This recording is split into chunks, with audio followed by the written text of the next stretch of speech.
Hi again everyone, welcome back again di Bitcoin Update. So teman-teman sekalian, di pergerakan Bitcoin sepanjang hari ini ya, di hari Kamis tanggal 15 Februari, kita bisa lihat pergerakannya sejauh ini hanyalah tertahan pada kisaran range 52.400, 52.500 dan kisaran 51.500-an ya. Jadi kayak range $1.000 tapi dia bolak-balik aja.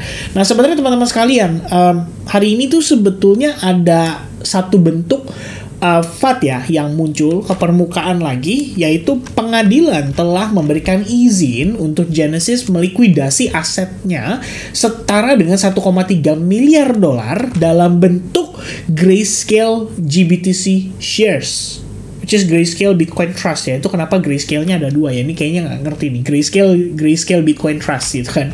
Nah, 1,6 miliar dolar ya kalau di sini tertulisnya ya. Filing suggested that Genesis Global Holdco held roughly $1.6 billion worth of shares of Grayscale Bitcoin Trust, Grayscale Ethereum Trust, and Grayscale Ethereum Classic Trust. Oke, berarti yang Bitcoinnya mungkin 1,3 miliar dolar, sisanya 0,3 miliar dolar atau sekitar 300 juta dolar itu ada di Ethereum dan Ethereum Classic.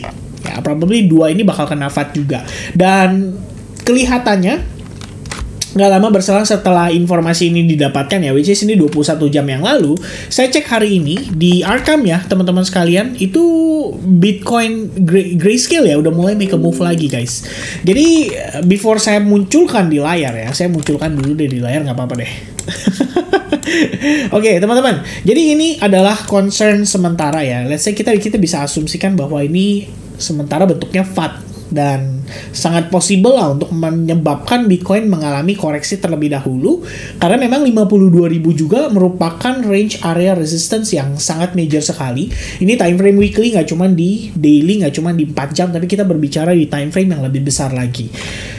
Kalau kalian lihat hari ini, Grayscale ngirim barang itu lumayan gede nominalnya guys. Ini 5 jam lalu, which means kalau sekarang sekitar setengah 3 pagi, 5 jam lalu ya waktu New York Stock Exchange buka, sekitar jam setengah 10 malam waktu Indonesia Barat.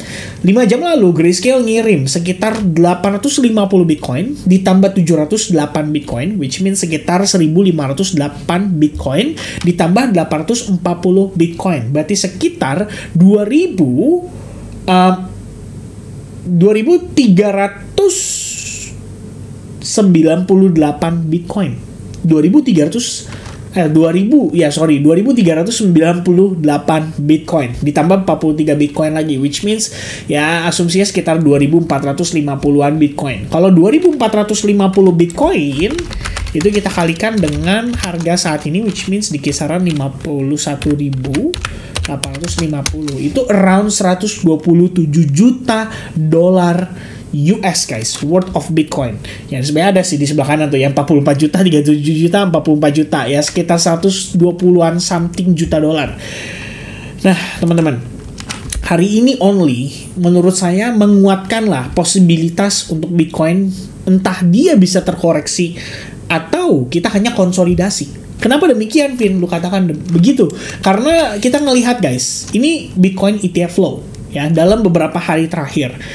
Tanggal 14 Februari, which means kemarin, 224 pembelian dari IBIT. IBIT itu adalah BlackRock ya. FBTC ini harusnya Fidelity ya. Tadi saya cek, bener nggak? Oh ya bener ya, FBTC adalah Fidelity ya. Mungkin bisa lihat dari sini ya, lebih enak teman-teman nih. Saya zoom out dulu biar kalian bisa lihat. IBIT BlackRock kemarin belanja 224 Bitcoin, Fidelity 118 Bitcoin ya. 13 Februari BlackRock itu 493 Bitcoin, sementara Fidelity itu 163 Bitcoin. Nah yang menarik teman-teman, kalau kita lihat dari ETF flow ini, Grayscale itu beberapa hari terakhir pun sebenarnya masih aktif berjualan. Semenjak Januari sampai sekarang, Grayscale aktif berjualan setiap hari.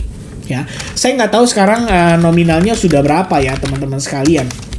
Kalau terakhir kita ngecek itu posisinya Wah, saya udah lupa ya, udah cukup lama teman-teman.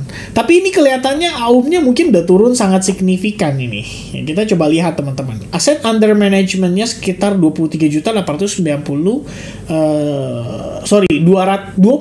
miliar dolar, 890 juta 469.768. Shares outstanding sekitar segini. Kemudian total Bitcoin in trust adalah 461.000 Bitcoin. Ini saya nggak tahu nih update-nya. Oh, update-nya per 14 Februari. Oh bener ya, harusnya hari ini teman-teman sekalian. Ya, so ya in the end saya pikir kita cukup clear ya melihat setiap hari ya. Itu soalnya kan nominal dia sebenarnya masih cukup gede guys ya, sekitar 461.000 Bitcoin ya. Sementara dia keluar tuh sebenarnya nyicil pelan-pelan. Yang kurang tuh cuma angka belakangnya ini doang guys ya, 982. Nah, itu turun setiap hari, 131 Bitcoin, 72 Bitcoin, 95 Bitcoin pada tanggal 12 Februari. Kemudian 9 Februari 51 Bitcoin, 8 Februari 101 Bitcoin ya. Terakhir terbesarnya hanya 14 Februari dan 5 Februari saja. Sementara dari 11 Januari sampai 2 Februari, GBTC itu menyumbang total sampai dengan 5.968 Bitcoin yang dia keluarkan ya dari market. Sementara IBIT alias BlackRock itu belanja 3.000 Bitcoin, FBTC belanja 2.481 Bitcoin. Jadi sebenarnya ada plus sekitar 1.457 Bitcoin. Sebenarnya until today kita ngelihat masih cenderung positif. Ini pun menggambarkan kenapa situasi market saat ini Bitcoin terutama itu nge-spike harganya, nanjak gitu kan. Karena sejauh ini totalannya positif. Ya, ada 4.115 Bitcoin yang ditambahkan ya, ETF spot yang ditambahkan terhadap institusi-institusi ini setelah ditotal keseluruhan. Jadi IBIT akumulasi, FBTC alias Fidelity juga akumulasi, kemudian ada Bitwise, ARK, Invesco, Franklin, Valkyrie, ini semua banyak melakukan akumulasi. Yang merah cuma 2 guys, Grayscale sama Invesco, itu pun sedikit banget nominalnya. Mungkin saya nggak tahu ya, ini kayaknya kurang peminat nih ya, soalnya 0,00000 ya, kayak nggak ada transaksi dia berhari-hari gitu kan. Sementara yang cukup konsisten transaksi setiap hari adalah BlackRock. Kemarin nominal cukup besar, hari ini kelihatannya sumbangan paling besar malah datangnya dari Grayscale. That's why we need to extra careful guys, karena begitu ada koreksi sedikit saja pada Bitcoin, saya berpikir bahwa altcoins itu akan kena dampak bisa lebih signifikan lagi ya. Kembali lagi saya remind, karena alasannya adalah Bitcoin dominance yang posisinya masih di top ya, atau di puncak.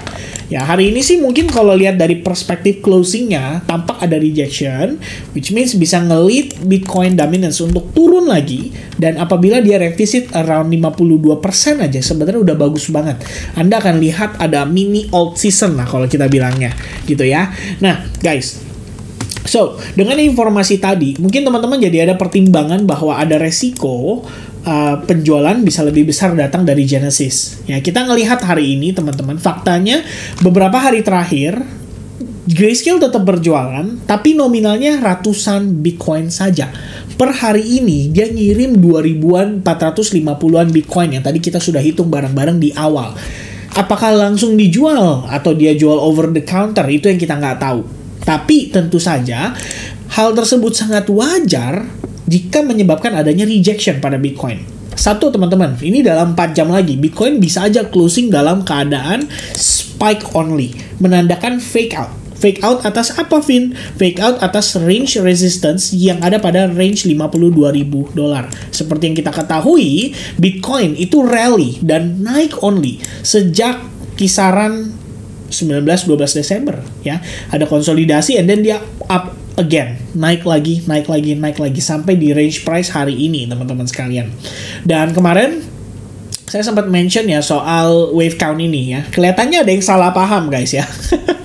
Katanya wave 3 mana mungkin sependek ini. Wah, dia salah paham. Karena ini lihat dulu ya, ini adalah perspektif time frame weekly. Ini overall 1, 2, 3, 4, 5. Ini sebenarnya baru wave 1. Ya, ini baru wave 1 dalam arti satu besar seperti ini. Kalau nanti kita ngelihat ada koreksi 1, 2, 3, ini baru 2. Baru 3-nya kita ngomongin possibility Bitcoin untuk break even higher. Ya, jadi 1, 2, 3. Ya, seperti itu. Biar nggak salah paham ya teman-teman, barangkali dia nonton lagi, mudah-mudahan sih dia nonton lagi. Jadi saya jelaskan di sini yang saya maksudkan kemarin teman-teman sekalian. Wave 3 yang saya maksudkan ini itu adalah untuk wave minornya saja. Majornya itu adalah wave 1. Ya, karena kita bisa lihat proses reversal itu fresh, baru terjadi sejak Januari 2023. After that saya nggak ngelihat ada major correction, which means saya anggap overall pergerakan ini adalah satu swing up ya untuk wave 1. Nanti kita ngomongin koreksi yang biasanya orang percaya kan. Ada banyak orang bilang katanya biasanya kan Vin, menjelang halving akan ada koreksi besar-besaran, akan ada diskon besar-besaran, akan ada black swan event yang saya nggak tahu tuh datangnya dari mana teman-teman. Tapi memang kalau kita lihat historical data, correction pada Bitcoin 20%, 30% itu ada dan terjadi di beberapa cycle sebelum ini. Nah, yang membedakan dengan kondisi dulu adalah ini pendorongnya guys. Ya, Bitcoin ETF spot saat ini menjadi faktor pendorong dari Bitcoin untuk tetap dalam keadaan rally. Pertanyaan yang timbul saat ini antara pertarungan institusi ini. Tanggal 15 Februari ini kita belum dapat reportnya. Kita nggak tahu pasti BlackRock belinya berapa, FBTC belinya berapa, dan Grayscale jualannya berapa. Ini yang kita nggak tahu pasti. Kalau misalkan sudah clear, which is biasanya settlement itu harusnya di jam New York close, dan itu harusnya di kisaran jam 4 pagi kalau waktu kita, 4 atau setengah 5 pagi, ya antara 4 sampai 5 pagi lah, itu adalah jam settlement mereka. Dan ini nanti mungkin baru keluar dan baru diupdate. Dan ini kita nggak tahu ya, kalau dari website farsight.uk ini kan ya kita nggak tahu ini dia bakal update-nya per jam berapa gitu ya. Karena ini UK berarti harusnya London, which is harusnya besok mungkin siang baru kita tahu. Oh ternyata kemarin transaksi BlackRock segini, transaksi IBIT atau FBTC segini, baru kita tahu tuh ya. Ini benar-benar didominasinya sama siapa gitu kan. Apakah BlackRock yang masih dominasi atau semakin besar GBTC berjualan, ternyata totalnya for the first time mungkin sejak 5 Februari akhirnya kita balik minus lagi gitu ya. So guys, dengan progres saat ini dan dengan FAT saat ini, saya cuman mau kasih gambaran aja ke teman-teman bahwa correction itu bila terjadi menurut saya adalah hal yang sangat wajar sekali. Gak perlu panik. Karena saya juga sudah menjelaskan kemarin ya, pagi-pagi sekali saya posting di Telegram setiap pagi, bukan setiap pagi, beberapa post cukup banyak menjelaskan positioning saya seperti apa. Saya sendiri melihat market ya, kalau misalkan saya ada pegang Bitcoin, well saya keep barang Bitcoin gitu ya. Sampai kapan ya? At least sampai halving lah. Partinya aja belum mulai gitu kan. Tapi kita ngelihat market kalaupun memang harus koreksi, I'm not afraid guys. Kalian yang mungkin udah nge-follow channel ini dari 2022-2021, kita udah ngikutin dan ngelewatin proses sepanjang bear market. Ya, saya ikut menguatkan teman-teman sampai ada video motivasinya teman-teman pada saat itu. Jadi, apakah sekarang momen yang kita tunggu-tunggu malah kita lepas? Ya, kalau buat saya sih ini sangat disayangkan.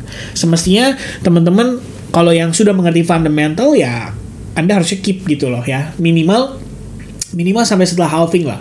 Karena secara cycle pun menunjukkan biasanya after halving baru ada bull run yang sesungguhnya.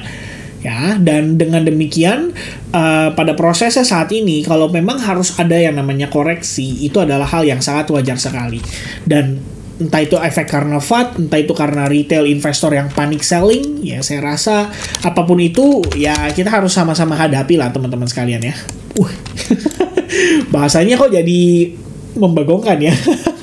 Sama-sama hadapi. Emang kita mau mau berperang ya. Ya intinya gitu ya guys. Kita ngelihat ada potensi close dalam keadaan pin bar atau doji, which is 4 jam lagi dari sekarang. Saya rasa kalau memang itu yang terjadi dan kita malah mendapatkan konfirmasi rejection, well, I don't mind guys ya.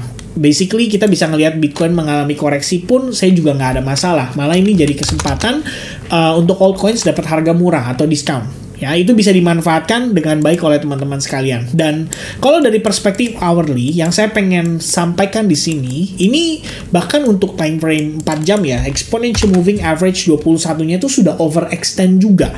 Kalau memang dia harus turun, jebret kayak gini, ya probably kita retest ke previous high, mungkin di kisaran $50.000, atau mungkin retest hanya ke exponential moving average 21, $500 sampai $51.000 itu adalah hal yang sangat wajar sekali. Kalau saya lihat dari time frame 4 jamnya, ini good newsnya guys, good newsnya.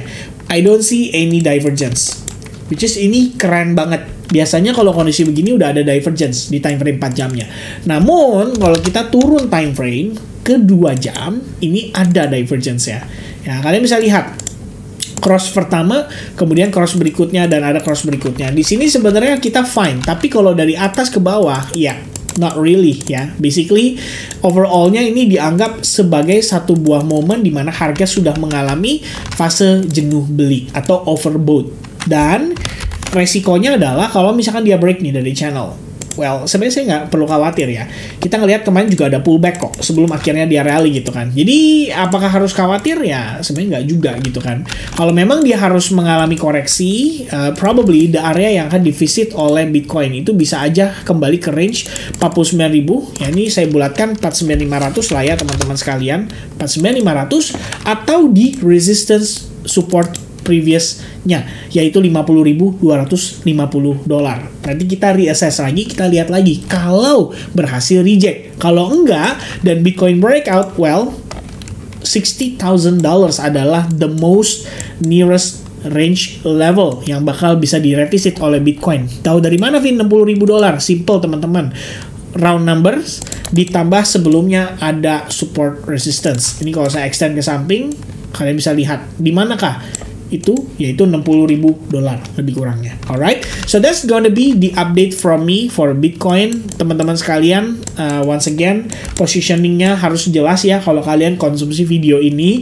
Apakah kalian trader jangka pendek, apakah kalian adalah seorang investor ya. Kalau saya sendiri as an investor ya, saya keep barang saya karena memang planning saya masih panjang gitu. Tapi kalau misalnya as a trader dan kita memang dipaksa harus bereaksi, well, why not gitu, kita take profit dulu and then nanti buy back lagi dari range price yang lebih murah. Buat saya nggak ada masalah ya teman-teman sekalian. So thank you very much guys for watching this video. I hope you guys enjoy the video and sampai jumpa kembali teman-teman di update berikutnya. Sekaligus di ending daripada video ini saya pengen remind guys, charity webinar kita masih buka sampai dengan nanti akan kita adakan pada tanggal 21 Februari. Di sana akan membahas tentang konsep of liquidity. Jadi akan ada pembahasan seputar fair value gap, imbalance, supply demand, ya, support resistance, dan liquidity sweep. Ya, itu adalah salah satu yang menarik yang biasanya teman-teman juga mungkin sering kali dengar dengan istilah liquidity grab. Liquidity sweep, liquidity grab, ya itu akan kita bahas dan bagaimana prosesnya sehingga itu bisa menjadi sebuah indikasi untuk teman-teman lakukan transaksi dan dimanfaatkan lah istilahnya seperti itu. Okay, so thank you very much guys for watching once again, and I'll see you guys again in the next update. God bless, cheers, and bye bye guys.